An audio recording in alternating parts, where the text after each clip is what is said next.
Nick, come on up here, brother.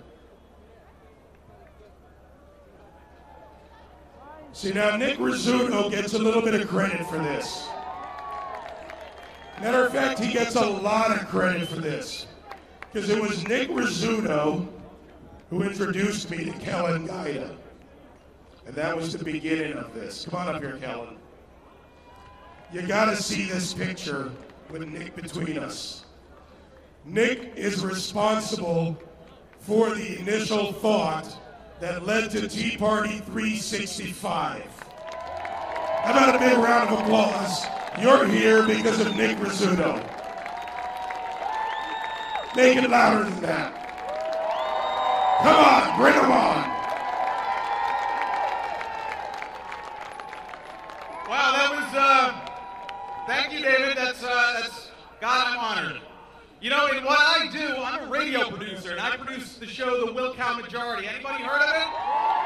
Any Will Cow fans here? I see a lot of Will Cow shirts and some signs. We are right, they are wrong. Capitalism is boss. I'm so happy you all came out today. As a producer, I am very rarely ever heard from on the air.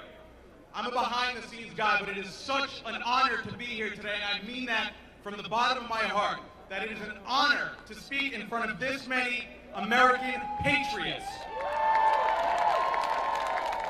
Now, I'm actually not much of a speaker. I'm not much of an off-the-cuff kind of guy, so I prepared some remarks, and I gotta admit, I'm a little nervous. It's always a little daunting to get up in front of this many people, but here I go. It's not an accident that we gather under our various banners and signs, and we do so while invoking the memory of our revolutionary forefathers. To this end, we self-apply the term Tea Party to our gatherings. We, like the nation's founders, recognize that our government has for several generations been traveling down a path that has become destructive to the ends of liberty. You remember that term, destructive to the ends of liberty? Where did we find that? The Declaration of Independence. What was once a government that was designed to be restricted in nature has grown into a leviathan that is exceeding our ability to control it. In allowing it to grow, we are becoming shackled to a debt that is exceeding our ability to pay it. Now, revolutions, and let me be perfectly clear, by revolutions, I don't mean through violent and destructive means.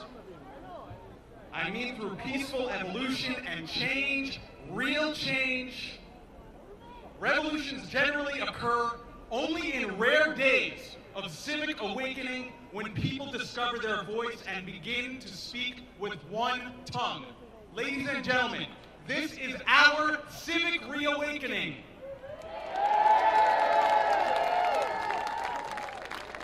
Now, you embody the spirit of our forefathers.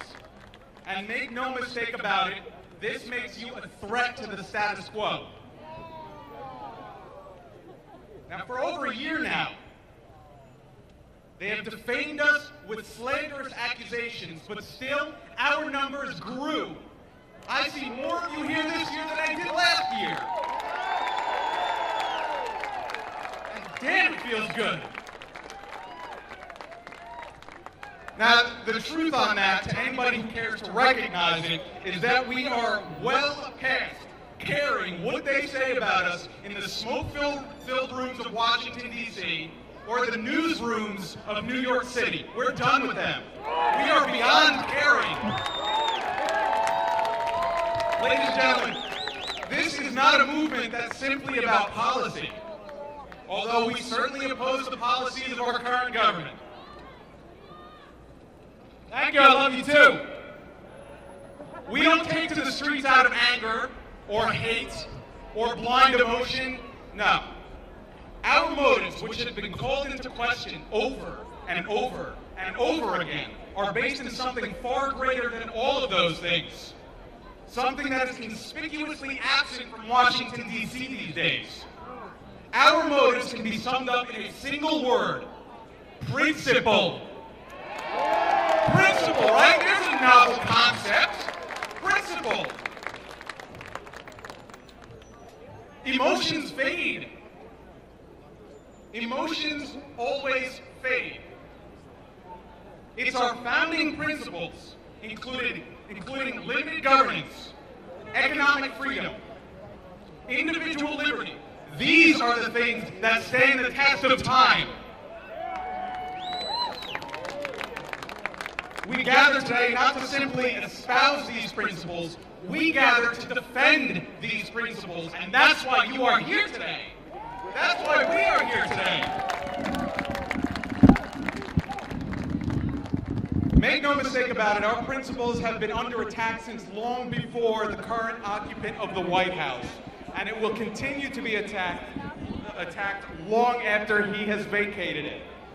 A great man once said, "The condition upon which God hath given liberty to man is eternal vigilance." Now, why did he say that? He didn't say that because there was a lousy president in the White House. He didn't say that because there was an unfriendly Congress in the Capitol. He said that because he understood, and he wanted us to understand, that liberty is always under attack.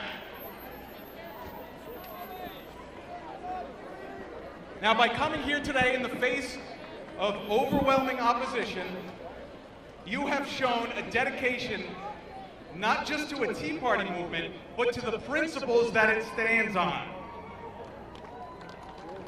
But your obligation does not end here today. They follow you, your obligations follow you wherever you go. You carry that obligation with dignity and pride, and I pray that you will continue to. Our liberty depends on it. Thank you very much for allowing me to speak tonight.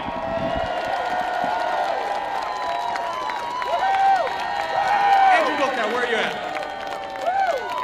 Now, one of the other nice things I do, and I get to do every once in a while when we do these kind of events, is I get to introduce somebody that I not only work for, but I'm also a huge fan of. This guy right here, known lovingly as the next generation of great talk radio, found on Sirius Patriot 144 and XM America Right 166, is the host of the Wilkow Majority, Andrew Wilkow.